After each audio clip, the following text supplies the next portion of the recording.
Welcome to my channel.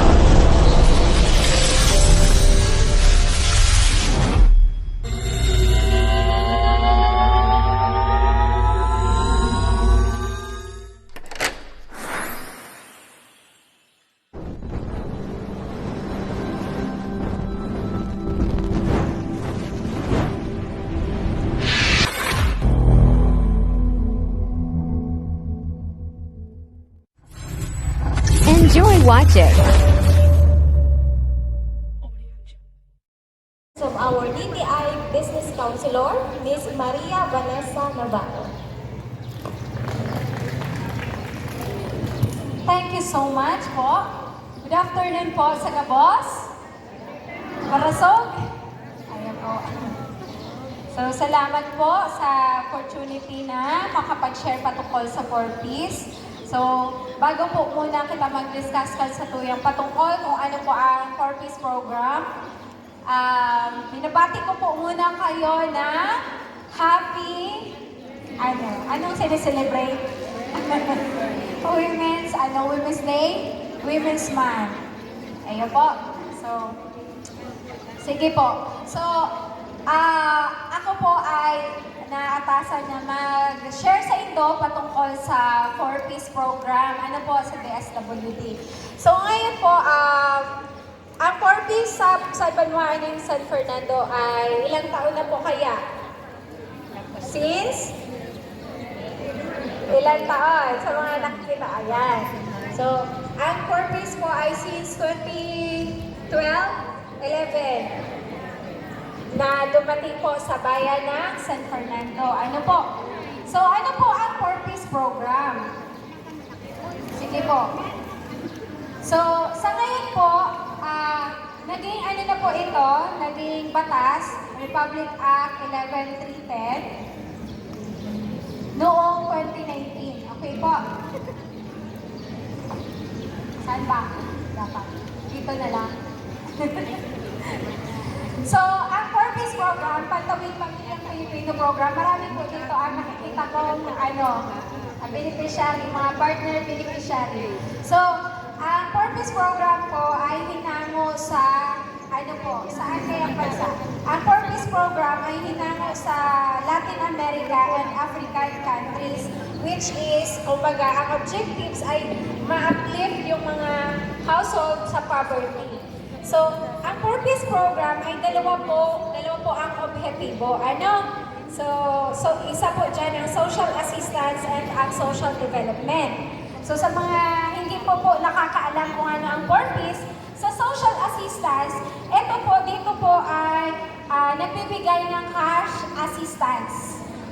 Nagre-receive po ng cash assistance yung mga selected eligible households. And sa social development naman po, para maputol natin yung intergenerational poverty cycle na sa education and health, kung saan binibigyan pong atensyon yung sa health needs, yung 0 to 5 years old, mga buntis, at saka yung sa masiguro na dapat nakakatapos magklase hanggang high school, yung mga edad 3 years old hanggang 18, hanggang high school. Sige po. So, as of January 31, 2024, kung makikita po natin sa figure, sa total number ng active household natin, ay meron tayong 2,434 total active grantees. Grantees ang tawag natin doon sa mga partner beneficiary na nasa monitoring. So, 2,078, karamihan ay female, mga babae. So, 333 lalaki. Bakit po kaya?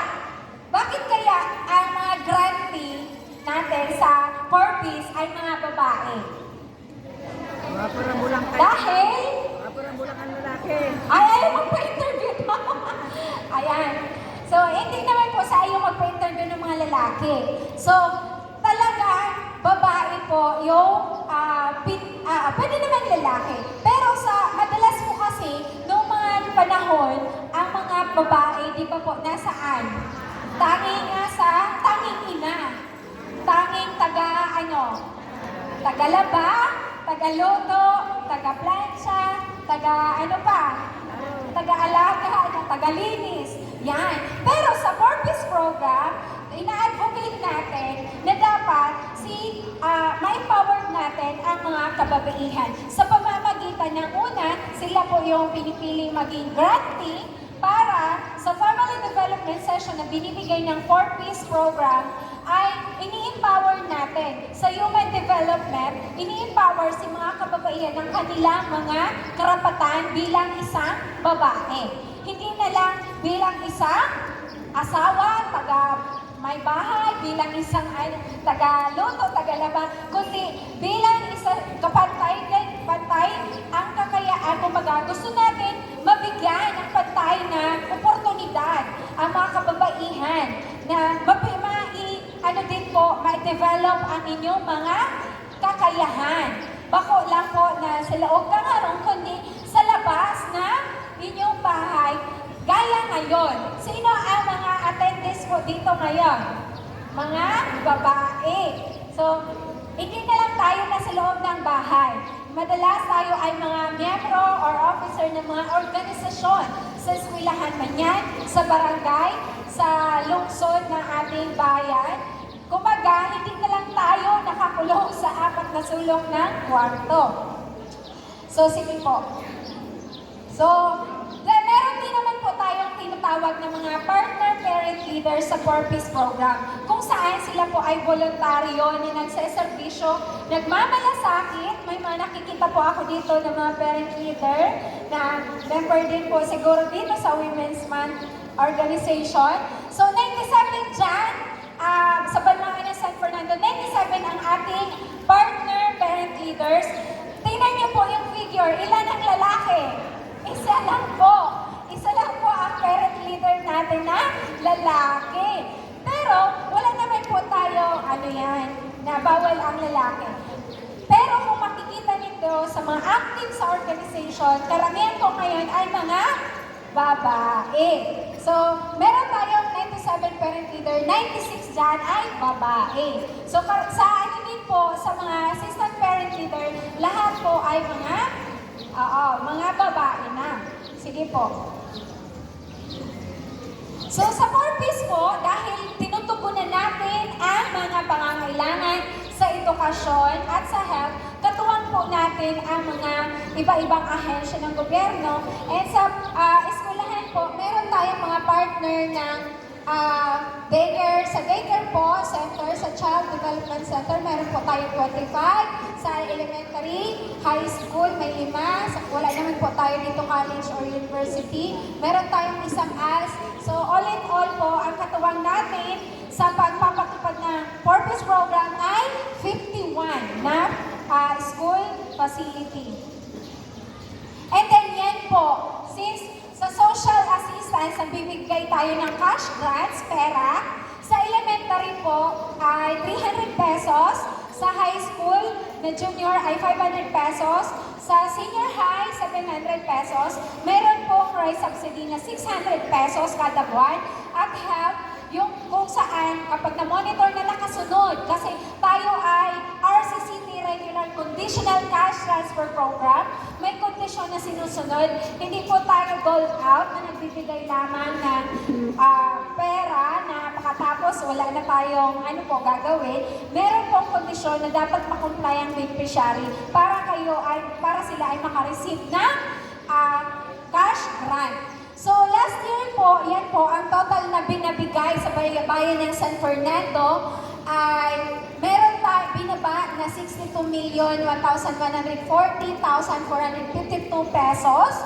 Pero ang claim po ay 58 million. Yan po yung binaba na pera na na-receive ng mga household.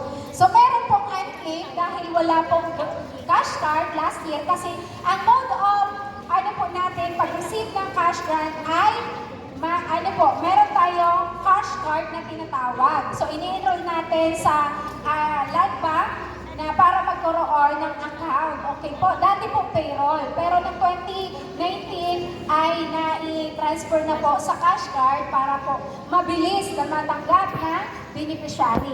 So, yan po yung naibaba na pera na sa bayan ng San Fernando. Orlando na na-receive na po at nagamit na po ng mga beneficiary.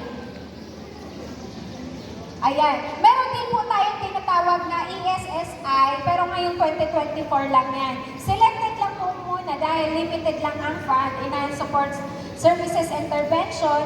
Dati po sa IP area lang ito, pero meron na nito tayo sa mga regular conditional cash transfer na mga area, meron na tayo po kung saan ang kada beneficiary, depende sa livelihood program, 15,000 po ang ma-receive. Depende po sa assessment sa kanila. So this year, 5 lang po yung taga Buena Vista na